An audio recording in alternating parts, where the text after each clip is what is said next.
Jesus Christ. Is there anything else that can go wrong? The worst period of my life seems to have no end in sight. Surely things can't go downhill and I must get a break. Work has become a daily test of survival, and the person I trusted more than anyone else is causing me the most grief. I should probably explain how this all started. I, Jim Anderson, met my wife Kate on my first day of work at Chisholm Engineering. I was 18 years old and nervously arrived at my first day of work a few weeks after my final school exams, advanced levels. I was doing well academically and could have gone to college, but I knew it wasn't for me. I'd already learned enough and my parents couldn't afford to support me through 3 years of university.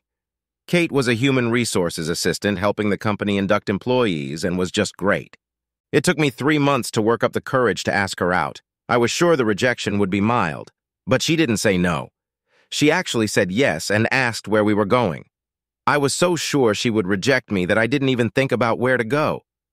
It's been 20 years, and amazingly, we both still worked at the same firm and were happily married for 18 of those years. I was head of the project management team, while Kate had made a meteoric rise to become HR director at a large engineering plant. We had 2 wonderful children, Amy, 16, and Jack, 14, who were doing well, had a lovely home, and a comfortable lifestyle. John Newcomb had been my best friend since elementary school. In high school, we started dating Rob Turner and remained friends, and a few years later, Rob's younger brother Paul joined us. Paul was the only bachelor among us. The others were married, and all the wives were close, having known each other for many years. Paul was more focused on his career than the rest of us. I recommended our company to him and was very pleased when he was promoted to Director of Operations. It was a very well-paying job, and we celebrated accordingly. Paul explained that he was surprised to get it as old man Chisholm had given him a lot of trouble during the interview process. 6 months later, the 4 of us were having a few pints of beer on a Friday night, and I mentioned that Kate had been a bit out of sorts and distracted lately. I brought it up as I thought the other wives might have said something to my friends, especially if it was something medical. Nothing was said. The guys were concerned and agreed that this was very unusual for Kate. I admitted that the thought of having an affair had crossed my mind. The guys didn't believe it could be true, but asked what made me think that. I had a hard time explaining other than something was off. Paul had been silent up until that point, but then suddenly he started defending my wife emphatically, saying that he was working with Kate and that there was absolutely no way she could even look at another guy. Furthermore, I was a complete idiot if I thought she would. It was almost a tirade, and I thought it was very strange. Paul was defending her too vehemently. When I looked around, I wasn't the only one surprised. I remembered that he flirted with Kate a lot, lots of jokes and little touches, and they'd gone on business trips a couple times since he'd been at the firm. I stared at him, trying to make sense of the situation. He didn't react in any way, but he was starting to look guilty and was extremely horny. Rob knew him better than anyone else and picked up on that, too. He looked at his younger brother. "Please tell me you're not that stupid." At the same time, I almost screamed, "So when did you start sleeping with my wife?" Chaos reigned. We both stood. I tried to attack him. John and Rob just managed to keep us at a distance. Rob pulled his younger brother outside and told him to back off. "But I'm your brother. I'm serious. Get out before I beat you up myself, you stupid, dumb, and arrogant asshole." John and Rob tried to tell me that maybe it wasn't as bad as I thought, and that I needed to talk to Kate to find out the truth. I agreed and headed home. When I arrived, Kate was sitting at the kitchen table crying. "I understand Paul called to warn you. Is that true?" Kate didn't deny it, but downplayed it, saying it wasn't an affair. Allegedly, they had messed around on a business trip together. I did enough digging to confirm that the messing around was sex. She swore it was a one-time alcohol-fueled affair, but I wasn't convinced. Rob defended her wholeheartedly, and it seemed to me that there was more to it than that. Admittedly, my reaction was adamant. I didn't care if it was a one-time thing or 100 times.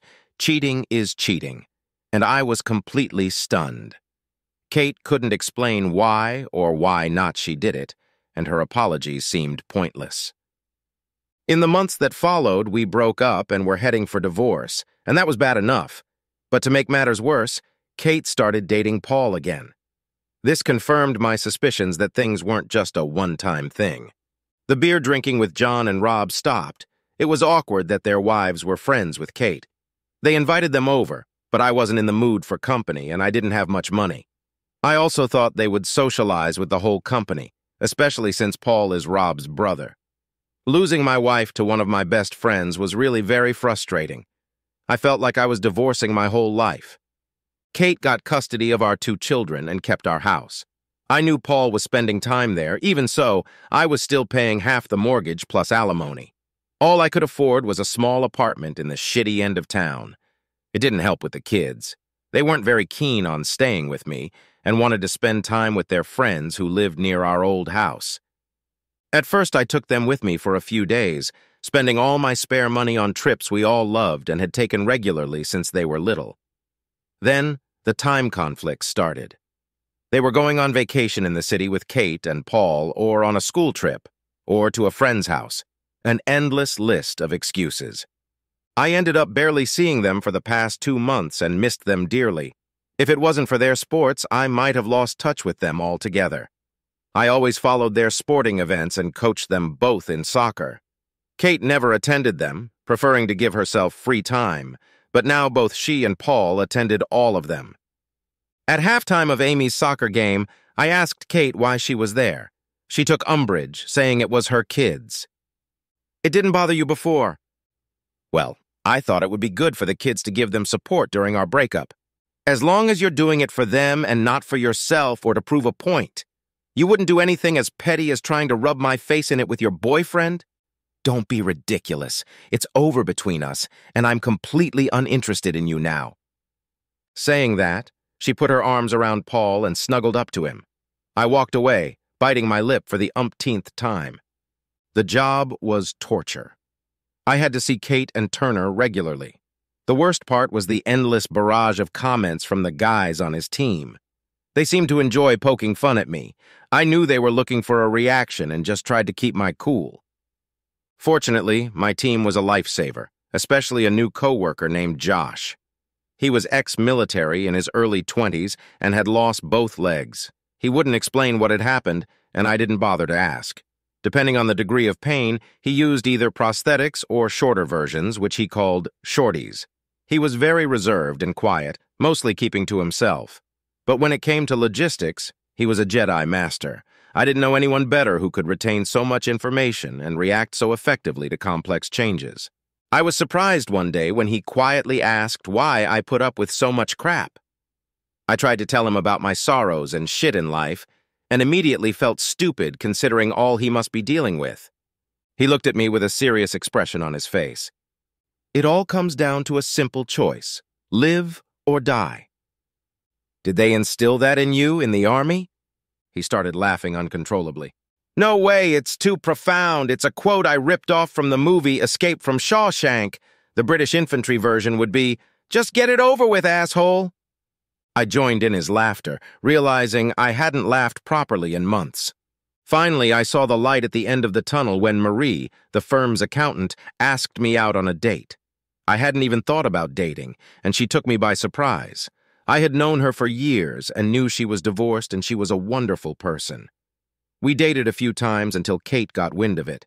I heard rumors that Kate was defaming her and calling her a whore, but I couldn't prove anything. Marie came to meet the children, but they behaved absolutely horribly, first ignoring her and then beginning to recount their mother's opinion of her. I was shocked by their behavior and told them so. Marie was a soft person and became very upset, and then insisted on leaving despite my apology. I told the kids to go home to their mom and at the same time struggled to contain my anger. I called Marie many times, and when she finally picked up the phone, she explained that she didn't want to cause problems in my family and that it was better to end things now than later. I was completely devastated. I think I'd had enough. No matter how hard I tried to do the right thing, I kept getting shit on from a great height. I might as well give up. And then I was reminded of Josh's comments.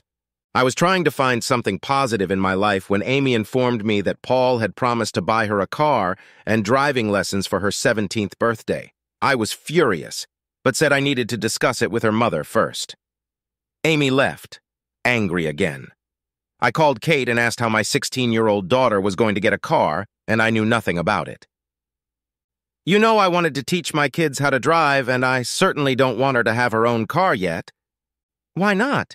It's a wonderful thing for Paul. Don't feel bad just because you can't afford it. So you're okay with her going out partying with her friends? Do you have any idea how many traffic accidents happen to kids that age? I wanted to make it easier on Amy. Let her use our cars until she's older and we can trust her. Oh, well, no, I hadn't thought of that. I guess that would be a concern. And since when am I removed from all decisions about the kids in favor of your boyfriend? I'm their guardian. Wrong, we both are. We just happen to be living with you. Next time you tell me that bastard wants to adopt them. Don't be ridiculous. I agree we should have asked you first, but I'll tell her we won't do it. Great. So once again, I'll be the bad guy ruining her chances at a car, and Paul will remain the hero. Are you two intentionally trying to cause trouble between Amy and me, or is that just your talent? Of course not. Paul is just trying to support me and bond with the kids. Tell him to back off. He has you and I think my kids, but I'm their father. I have a right to be involved in decisions.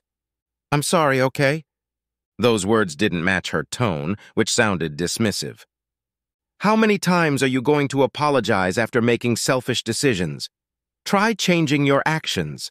Think about someone other than yourself. You and Turner are definitely made for each other. You're like two peas in a pod. What does that mean? It sounds like you're jealous, Jim. You're the one who dumped me, remember? If you hadn't, we'd still be making these decisions together. And you were the one who blew it. There's no point in bringing this shit up again. We have to do what's right for the kids. I don't want them to be spoiled. They need to earn and be independent. Amy can work part-time if she wants to save up for a car, and then we can help her. Not just hand her everything on a silver platter. Kate's comment about not being able to afford to help made me angry. This was because I was still paying the mortgage and child support. It was infuriating, especially since Turner seemed to be spending a lot of time there. Trying to deal with Kate was like banging my head against the wall time after time and getting the same result. I'd been saving up and figured I could afford it. I called Kate to make sure the kids would be there on Friday to pick them up for the weekend. Surprise, surprise, surprise. They planned the trip and forgot to tell me. I had to threaten her with family court before she agreed that I could come over Friday to see them before they left Saturday afternoon. I stood in our old kitchen and reminisced about happy days, with the kids sitting at the table and Kate standing by the bench like old times. I suggested a vacation we'd been planning as a family for years, a trip to Europe in the summer. Amy wanted to see as many European capitals as possible, and Jack wanted to climb the Via Ferrata, a protected climbing route in the Alps, and do extreme sports in the Alps. It wouldn't be cheap, but I was willing to spend what I had and borrow the rest. The kids were enthusiastic and started discussing different places we could visit. Finally positive, they responded in the way I had hoped. I saw Kate looking thoughtful. This was supposed to be our family holiday, Jim. We planned it together. Well, now we can't do it together, and this is probably the last chance we have before Amy goes on vacation with her friends. At that moment, Paul walked into the kitchen as if he owned the place. Jack excitedly told him about the trip. Paul nodded and said it sounded great, then added, I guess we can take our vacation some other time. All three of them turned to him in unison and asked, What kind of vacation? Well, I was thinking of a summer trip around the United States. You pick your own itinerary, but it could include Disney, and then hop over to the West Coast, visit Los Angeles and the Pacific Coast Highway. Amy interrupted. Oh my goodness, that would be an amazing trip. Maybe we could stop by New York City too. I don't see why not. We could stop by there for a few days to break up the flights back to the UK.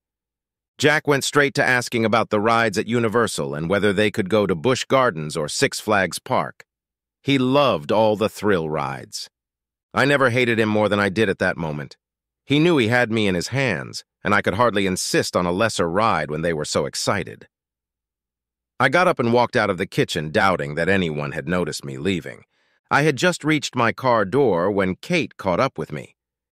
Jim, I'm sorry about your trip. Answer me honestly one question, Kate. Is this the first time you've heard of this vacation?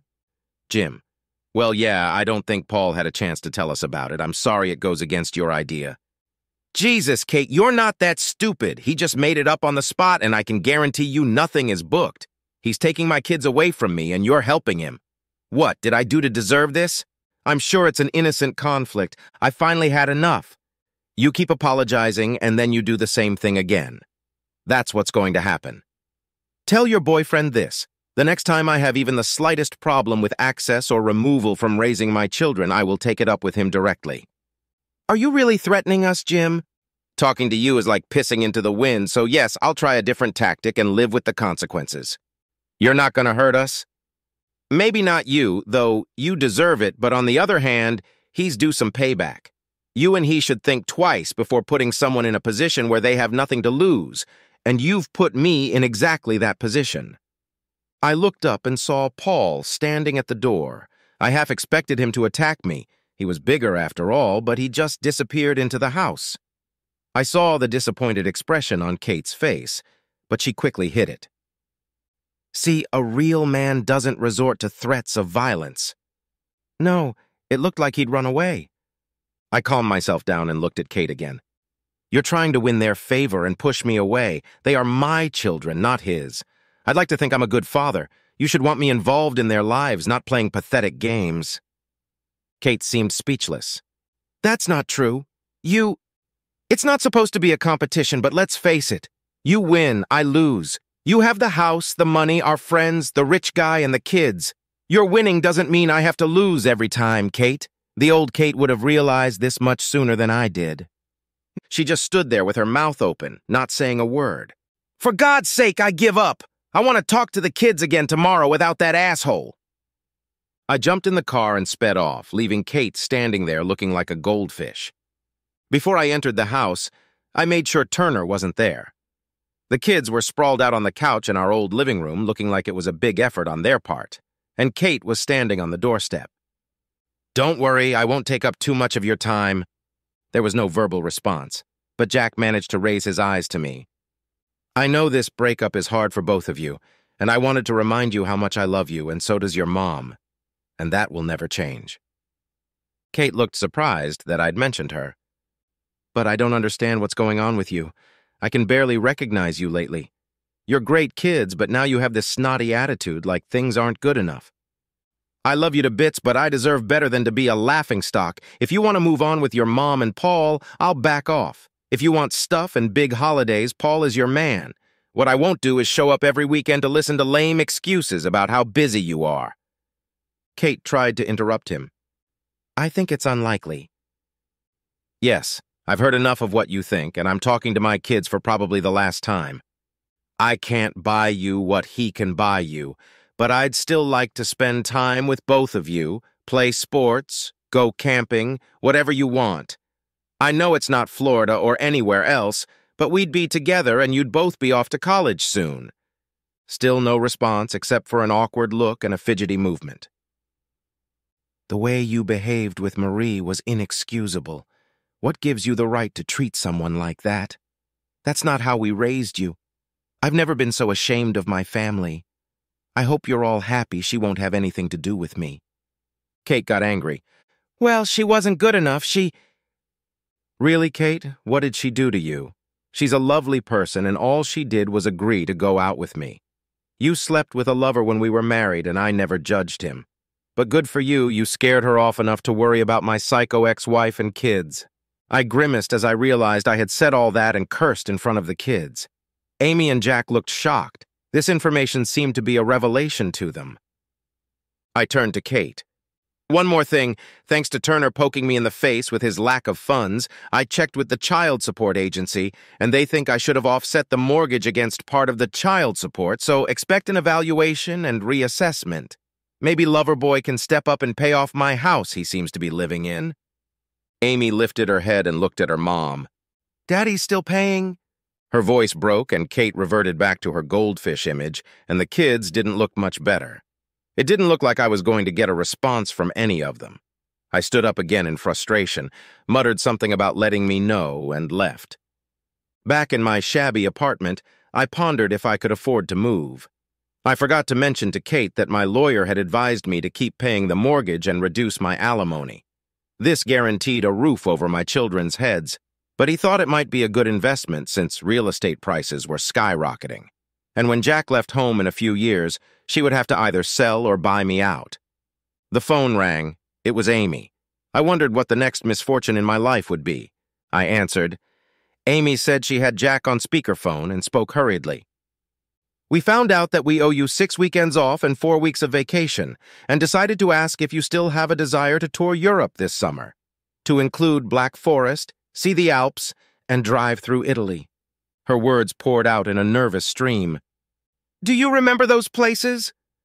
Of course, we've talked about it for years, and it must be much warmer there than in Scotland. And Dad, well, we're sorry for the way we behaved. Mom never said she was the one who cheated. We thought it was you and that it had to be with Marie. And Paul made it sound like he was paying for everything after you left us. I don't care if I can get my kids back. Jack joined in. You're wrong about Paul. We don't really like him. He's a jerk. Honestly, I tried not to laugh. Jack, that's not the impression you gave. We thought that if you couldn't date us, that you might come back. That's never going to happen, Jack. It's over between me and your mom. She's gone, but I want to be there for both of you. Amy picked up from Jack. The thing is, Dad, we think Mom feels the same way. He's not really here that often, but he shows up if you're going to pick us up. They argue a lot and often over you. I find that hard to believe. Your mom was just so... Well, she's been hard to talk to since we broke up. I'd say she hates me. I don't think so, Dad. I think she knows she made a mistake.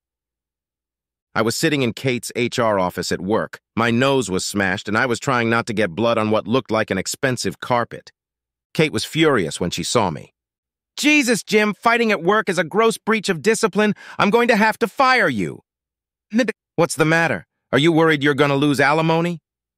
It's pathetic. Grown men fighting. You realize we had to call an ambulance for Bob. Okay, he deserved it. I think I did pretty good, considering there were 3 of them. Grow up, Jim. This is a total disaster. It's so bad the old man is coming. That's when Turner burst in, and I tried not to smile as I looked at his swollen lip and bruised cheek. He immediately started yelling that he and half his team had been attacked, demanding that the police be called to report the assault and that I be fired immediately. I looked at Kate. You want to know what really happened before you fire me? I mean, it is your job after all. A deep voice boomed through the room. I agree. I turned around and saw old Chisholm, the chairman of the board and founder of Chisholm Engineering. He rarely visited the factory these days, but he still had an imposing appearance and a proper reputation. Strangely enough, standing next to him was Josh. Turner launched into an explanation. It was an unprovoked attack in the mess hall on me and 2 of my crew. An unprovoked attack by 1 man on 3 people seems a little strange, don't you think? So what happened, Jim? Well, I probably swung first, but being outnumbered, I wasn't going to wait. I thought Chisholm suppressed a smile. Kate continued. We'll have no choice but to fire you and call the police, Jim. You've already threatened Paul. I heard it myself. Nothing you've said can justify an assault. Aren't you going to ask what provoked it? I'm guessing it was jealousy of my relationship with Paul. No, it was months of harassment from him and from the guys in his department. Paul was almost choking. That's utter nonsense and just a pathetic excuse. Then Josh spoke up. I can confirm that everything Jim said is true. Paul looked at him with contempt. Who the hell are you? If you know what's best for you, then keep your nose out of other people's business. Josh is my grandson, Chisholm replied, and I trust him more than someone like you. I managed my surprise and pulled out my phone, scrolled back and pressed play. Hey, Cookie, our boss was late this morning. He probably had a good checkup on your missus. Everyone in the room got uneasy. I saw Kate look at Turner. I scrolled further down the tape again. You know she slept with him for months before you 2 broke up. Did you know that? What are you, one of those kooks who likes to watch their wife get fucked? Kate's face turned crimson and Turner screamed, "That's utter nonsense!" I skipped forward again. Turner's voice was next. "Too bad you were late for work all those times, Jim, and you didn't get the manager's job." I looked at Kate. "Have you ever seen me late for work? Even once in the whole time we've been here?" He blocked it out and told me about it. Told me to get the hell away since it would happen every time. I switched to the tape from the dining room. It was Bob Marsden's voice. "Paul says she's having a great time and doing everything right. Once he gets her unwound, we're going to have a little party with all the guys. Maybe we can even get that cute little girl of yours involved." Sounds of scuffling and fighting ensued, after which the recording cut off. That was the last comment I reacted to. "You're still the mother of my children, and the mention of Amy, well..." Kate looked at Turner and he twitched uncomfortably. "I didn't know that idiot Bob was going to say that. He was just trying to piss him off." Old Man Chisholm spoke up. "Officially, all participants are suspended pending investigation and disciplinary hearings. Unofficially, Turner, get out of my building and take your buddies with you. Whoever calls the police will never work in this industry again. You're already in the worst assignment of my life. Don't even think about competing with me. You'll regret it." He nodded to the guard outside the door, who entered and then escorted Turner out. Chisholm turned to me. "In light of all this, I'd say you handled it well, but you should have come to me. Go home, Jim. Clean yourself up, Kate. We need to talk. I can't believe this behavior has gone unnoticed. Not even considering your role in this case. As HR director, you should have been aware of what was going on." Tears rolled down Kate's cheeks. "You know that's not true, Jim. It wasn't for months. It was one time, and I regretted it as soon as it happened. I went out with Josh, thanked him for his support and advice, and offered to buy him a pint of beer or more. I'd love to, but I have to go to the regiment on Sunday. Normally, I just head off into the mountains for some quiet time, but they've drawn me to something official." "No problem. So next time, and what about the old man being your grandfather?" I didn't want to spread that around or take advantage of it. I was going to tell him about your problems, but I figured you should find the solution yourself, and then I'd help. After all, he who sheds his blood with me today shall be my brother. I started laughing. Now I know that's an old army quote if you count Shakespeare and Henry V. And Josh grinned. It's the one from the Band of Brothers. They used it in officer training. For the rest of us, it was too pompous. That night, Kate came to my apartment, and I reluctantly let her in, asking her what had finally come out with Chisholm. He confirmed that Paul and the 2 people involved in the fight would be fired. The other members of the team admitted to harassing you and said they were put up to it by Paul. I was reprimanded and given a final written warning. And are they going to go to the police about the fight?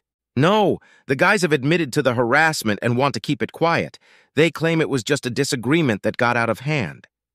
Did you talk to Turner? Ask him why? He wanted to get rid of you because he thought I was still in love with you. He said all the conversations were aimed at getting you to snap and quit your job, but you didn't take the bait. You just ignored them. He's crazy. If you love someone, you don't cheat on them, lie to them, or treat them like shit. You've been treating me like crap for months now. I'd even say you enjoy hurting me. Kate started sobbing hysterically. None of this should have happened. It was a mistake. You weren't supposed to find out about it, and you weren't supposed to leave me. Everything that could have gone wrong. I thought that with you missing the kids and your life turning to garbage, you'd give me another chance. But that didn't happen. Paul was just trying to make you jealous rather than anything else. I don't have any real feelings for him. So you were a bitch because you wanted me back? Seriously? Take responsibility for your actions, Kate. You brought this all on yourself. I have no idea who you are. The woman I married would never do these things. She was kind and caring. Where did she go? I fucked it all up when I realized you weren't coming back, and with the divorce, I decided I had to see it through. The kids, our friends, and my family couldn't believe what I had done. John and Rob refused to be in the same room with us. I didn't see their wives and family for months. I had to prove that things would work out with him and me, otherwise I threw everything away. I had to prove that I had made the right decision and that he was the better man. My life with Paul had to be perfect, and the more I belittled you, the better my decisions looked. I tried to give the appearance of a loving relationship, but it wasn't like that at all. He was arrogant and selfish, but by then there was no turning back. What a fucking mess. And you got the kids involved in all that shit. I'm sorry. I should have tried to fix it, but I had no idea how. I didn't realize how much it was affecting your relationship with them. Great.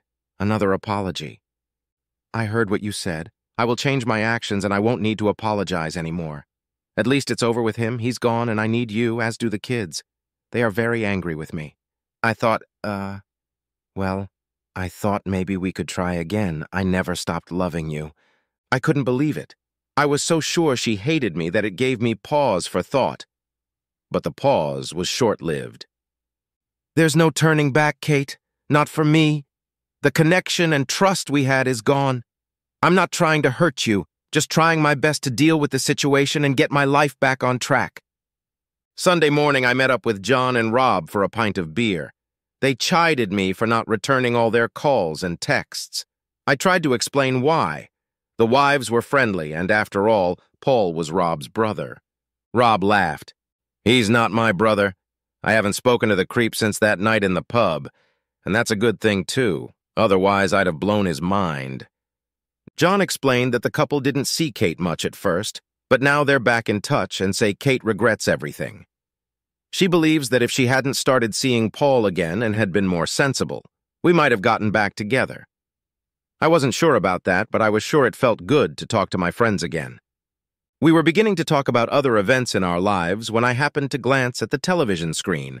There, in full dress uniform of the Royal Fusiliers, stood Josh, laying mourning at the cenotaph, a symbolic monument, in front of members of the royal family and the Great and Good, a designation for the wealthiest of the country. He had many medals on his chest. I turned on the sound to hear commentators explaining how Josh had won the Victoria Cross, rescuing fellow Fusiliers under heavy fire and repeatedly turning back before passing out from a rocket-propelled grenade explosion. They went on to describe how he fought for his recovery. I was stunned. I had no idea what Josh and others had faced. My plight paled in comparison. In fact, contrary to the stories, once Kate stopped being a bitch, life went downhill. I saw the kids more often than I'd planned, plus all the sporting events. It was unofficial joint custody. They stayed when they wanted and were always happy to see me. Child support services reduced the amount I was paying, offsetting the mortgage as they suggested.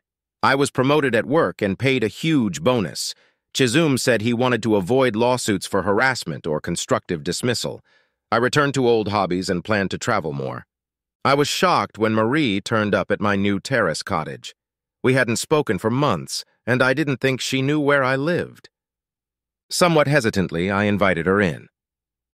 "I'm here at Amy and Jack's request, Jim," they apologized and explained. "Amy mentioned that you weren't seeing anyone. How did they even know how to get in touch with you?" "I suspect Kate gave them my number. I called her. She confirmed what the kids said and acknowledged that you both needed to move on with your lives. Things were getting surreal. It seems that both your kids and ex-wife think you are the best thing since sliced bread and that I would be an idiot not to date you." Sliced bread. That's a little much, don't you think? Maybe the best thing since the steam engine, though. Sorry, it's an engineering thing. I'd prefer a calculator or a computer. I'm an accountant, after all. Anyway, I'd like to find out for myself, Jim. Yes, I'd like that too, Marie, very much. We started dating again and our relationship developed. First it was friendship and company, and then passion and intimacy, all the things money can't buy. Who knows where we'll end up in the end, but so far it's going well. Am I just lucky? Maybe. But I'd like to think that I've stopped acting like a victim and, in a way, created my own luck. I stopped putting up with the crap other people give me and learned to stand up for myself again, and so far the results are great. I will never take it for granted, though. Life has a funny habit of tripping you up when you least expect it.